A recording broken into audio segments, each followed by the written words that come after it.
हमसे पहले कांग्रेस और उनके नेता सारे, जब भी कोई घटना भारत में 2014 के पहले होती तो स्वर्गीय अटल बिहारी वाजपेयी जी के पहले छोड़ दो तो सब कहते थे देश में आतंकवादी घटना हो रही है, पाकिस्तान वाले कर रहे हैं, हम क्या करें, हम तो कुछ कर नहीं सकते हैं। लेकिन ये देश के नेता इंच के सीने वाले के साथ कैसा होता है, दुनिया में इसकी आवाज पहुंच रही है।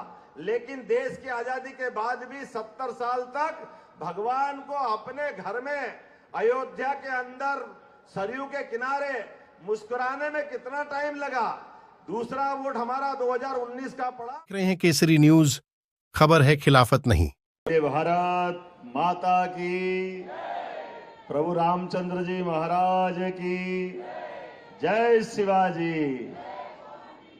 आज के इस कार्यक्रम में अभी थोड़ी देर पहले जो अपना भाषण दे के गए मेरे अभिन्न मित्र आपके मुख्यमंत्री श्रीमान एकनाथ जी, इस मंच पर मौजूद मंत्री माननीय मंगत प्रसाद लोढ़ा जी, माननीय मंत्री दीपक केसकर जी, मनसे नेता नांदगांवकर जी अभी विस्तार से बात कर रहे थे। मैं पूरी तो मराठी नहीं समझता हूं, लेकिन कोशिश कर रहा था पकड़ दूं इनकी बात को। तो जो मेरे को पकड़ में आई मैं थोड़ी देर भाषण में बताऊंगा। इस मंच पर मौजूद खासदार और दमदार मिलिंद देवरा जी, राज्यसभा के माननीय सांसद यशवंत जाधव जी, उपनेता शिवसेना, यशवंत जी आपका भी अभिनंदन है, यामिनी जी का भी अभिनंदन है। हमारे बीच मधु चौहान जी, भाजपा के माननीय सांसद, आमदार बोलते नहीं, आमदार, माफ करना मुझे थोड़ा तालमेल बनाना पड़ रहा है, लेकिन मन का मेरा भाव आप समझ सकते होंगे। और यहाँ की अभी प्रत्याशी बहन यामिनी यशवंत जाधव जी, जोरदार अभिनंदन करें हमारी प्रत्याशी का। मैं बाबा महाकाल की नगरी से आता हूं और मध्य प्रदेश का मुख्यमंत्री हूं, तो मैं एक बार जयकारा करूंगा, बोले महाकाल महाराज की। बदलते दौर में बदलता इतिहास और नया आगे बढ़ के दुनिया के बीच भारत का लोकतंत्र 56 इंच के सीने वाले के साथ कैसा होता है, दुनिया में इसकी आवाज पहुंच रही है। इसलिए जोर से बोलिए भारत माता की। क्या एहसास हम सबको है। मेरा आपका एक ही रिश्ता है, हम और आप मिलकर के छत्रपति महाराज ने जो सपना देखा था हिंदवी साम्राज्य का, और उस नाते से एक बड़ा काम उनने उज्जैन और मध्य प्रदेश वालों के लिए किया था। वो दौर जब हमारे तमाम मंदिर तोड़े जा रहे थे, हमारे अपने आराधना स्थल नष्ट भ्रष्ट हो रहे थे, ऐसे कठिन काल में छत्रपति ने सपना देखा कि यहाँ की जनता का अपना शासन होना चाहिए, उनकी अपनी आबोहवा में यहाँ के नागरिक अपनी स्वयं की सत्ता बना के चले। और ऐसे सपने में यशस्वी महाराज ने सपना देखा और स्वर्गीय बाजीराव जी ने उस कलक को आगे बढ़ाया।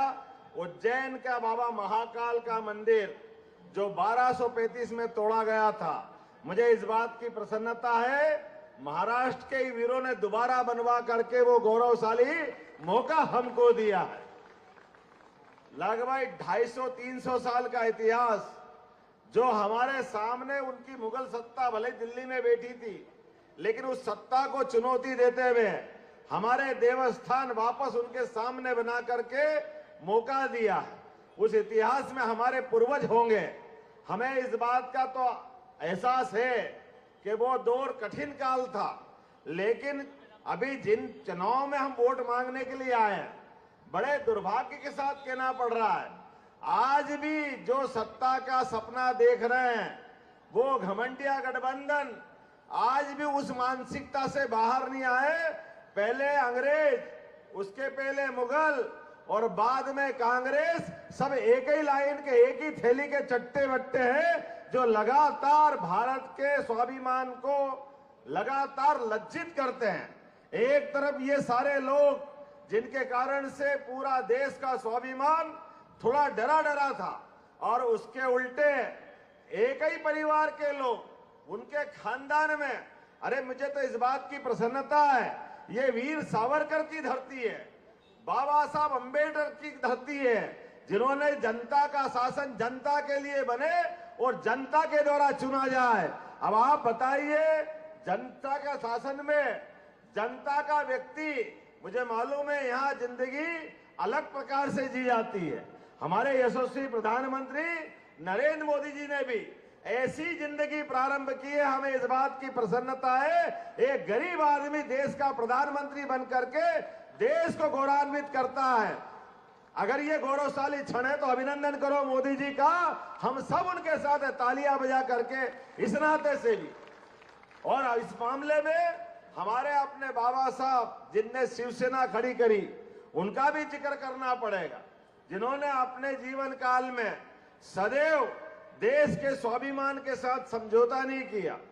अपने बलबूते पर, अपनी विचारधारा के बलबूते पर देशभक्त मुसलमान होना चाहिए, लेकिन पाकिस्तान परस्त लोगों को उस समय भी होश में ठिकाने लाए, और आज तक उस बात के लिए मुझे इस बात की प्रसन्नता है। वो पाकिस्तान, वो पूंछ थी जो सीधी नहीं होती थी। हमसे पहले कांग्रेस और उनके नेता सारे, जब भी कोई घटना भारत में 2014 के पहले होती तो स्वर्गीय अटल बिहारी वाजपेयी जी के पहले छोड़ दो, तो सब कहते थे देश में आतंकवादी घटना हो रही है, पाकिस्तान वाले कर रहे हैं, हम क्या करें, हम तो कुछ कर नहीं सकते। लेकिन ये देश के नेता नरेंद्र मोदी ने 2014 में जो स्थापित किया कि हमारे देश के दुश्मन हमारे देश में भी हो तो भी हम उनको समाप्त करना जानते, और दुश्मन देश में भी हो तो घर में घुस के मारना जानते, हमें इस बात की प्रसन्नता है। और ये बदलते दौर में इसी बात की आवश्यकता है कि हमारे दुश्मन, और मुझे इस बात की एक और कारण से प्रसन्नता है, ये करने वाले कारनामा दुनिया के 3 देश हैं, एक अमेरिका, एक इजराइल, और माननीय मोदी जी के नेतृत्व में तीसरा देश भारत हुआ है, जिसने दुश्मनों को उनके घर में घुस के मारा है। और उससे आगे बढ़कर के लगातार बड़ा मुझे आनंद आया। सुबह जब इस यहाँ बंबई के कार्यक्रम में आने की सोच रहा था, तो मुझे एक पहले वो समाचार मालूम है कि जब यहाँ मेट्रो ट्रेन के लिए अड़ंगे लगाए गए, लगातार विकास के मामले रोके गए, लेकिन वे जो अंदर टनल में गया तो ये ऐसा लगा कि क्या दुनिया है, ये केवल मोदी जी की सरकार कर सकती है और एकनाथ जी का साथ मिल सकता है कि हमारे बीच हवा में भी ऊपर समुद्र के ऊपर बांध बना करके या पुल बना करके हमारे अपने नगर के अंदर आने जाने के मार्ग बनाया, समुद्र के अंदर टनल बनाने का काम भी। ये विकास के मामले ये होना चाहिए कि नहीं होना चाहिए? मुझे इस बात की प्रसन्नता, जोरदार ताली बजाकर अभिनंदन करे, जिनको नहीं दिखता है वो देखे विकास के काम कैसे होते हैं और दुश्मनों से निपटने का काम भी कैसा होता है। और उससे बढ़कर 500 साल पहले भगवान राम का मंदिर तोड़ा गया था। वो खराब समय था, जिस 500 साल पहले के समय में हम कमजोर थे, देश गुलाम था, लेकिन देश की आजादी के बाद भी 70 साल तक भगवान को अपने घर में अयोध्या के अंदर सरयू के किनारे मुस्कुराने में कितना टाइम लगा। दूसरा वोट हमारा 2019 का पड़ा और मुझे इस बात की प्रसन्नता है, बोला जय जय श्री राम। पूरा देश मुस्कुराया, पूरे देश को आनंद आया। किसी की छाती पे सांप लौटा, वो एकमात्र कांग्रेस और उनके साथ वाले जो आज तक भगवान राम के दर्शन करने अयोध्या नहीं गए, वो कलंक सबके माथे है। मुझे तो और आनंद है, आपसे जयकारा लगवाया बाबा महाकाल का कि बाबा महाकाल भी मुस्कुरा रहे हैं, अयोध्या में राम भी मुस्कुरा रहे हैं। अरे हम तो अब गोपाल कृष्ण का इंतजार कर रहे हैं कि जमुना जी का कृष्ण कन्हैया, उनको भी मुस्कुराना चाहिए कि नहीं मुस्कुराना चाहिए? अब हमारा वोट, मुंबई की मुटकियां तो लोग दुनिया से देखने आते, कैसे फोड़ते हो, यहाँ के गोविंदा क्या धमाल करते हैं, कितना आनंद आता है। तो इस बार का वोट हम और आप संकल्प करें कि कृष्ण कन्हैया के लिए होना चाहिए कि नहीं होना चाहिए? अयोध्या धाम के बाद मथुरा में मुस्कुराना चाहिए कि नहीं मुस्कुराना चाहिए? बोले गोपाल कृष्ण भगवान की। तो हम और आप संकल्प करें, समय की कमी है, मुझे जल्दी जाना है, लेकिन मैं इस बात के लिए आनंद के साथ कह सकता हूं, ये खुलकर के बात राज्य शासन का मुखिया होने के नाते कह सकता हूं कि हमको कितना अच्छा लगता है। अब विदेश का कोई आदमी आए और हमारे देश के अंदर राष्ट्रपति अमेरिका का आए और नरेंद्र मोदी जी अपने यहाँ की भेंट देना चाहे, तो गीता जी से बढ़िया कौन सा ग्रंथ हो सकता है। पवित्र गीता, और उसके पहले वालों को ऐसा लगता है बिच्छू काट लेता है। पता नहीं क्यों ये अपने धर्म से नफरत करते हैं, क्यों ये बड़ी भावनाओं से अपने आप को बचा के चलते हैं। लेकिन इस सारा हिसाब होगा यशस्वी प्रधानमंत्री के नेतृत्व में। मैं जहां से आता हूं वहां हमने 2014 में 27 जीती थी, 2019 में 28 जीती है, कुल 29 सीट है। मैं गारंटी से कह सकता हूं कि 29 की 29 सीट हम मोदी जी के नेतृत्व में मध्य प्रदेश में जीतने जा रहा है। और आप सबको भी निमंत्रण दे रहा हूं, आपका भी आखिरी चरण है 5वां, अपने 48 की 48 सीटें जीत करके आप भी उज्जैन में आओ, बाबा महाकाल के दर्शन करो, आनंद के साथ धूमधाम के साथ क्षिप्रा स्नान करेंगे। और चित्रकूट में भगवान राम ने 11 साल गुजारे। हमने निर्णय किया कि अयोध्या के बाद भगवान राम और कृष्ण की जहां जहां भी लीलाएं हुई उसमें चित्रकूट भी एक स्थान है।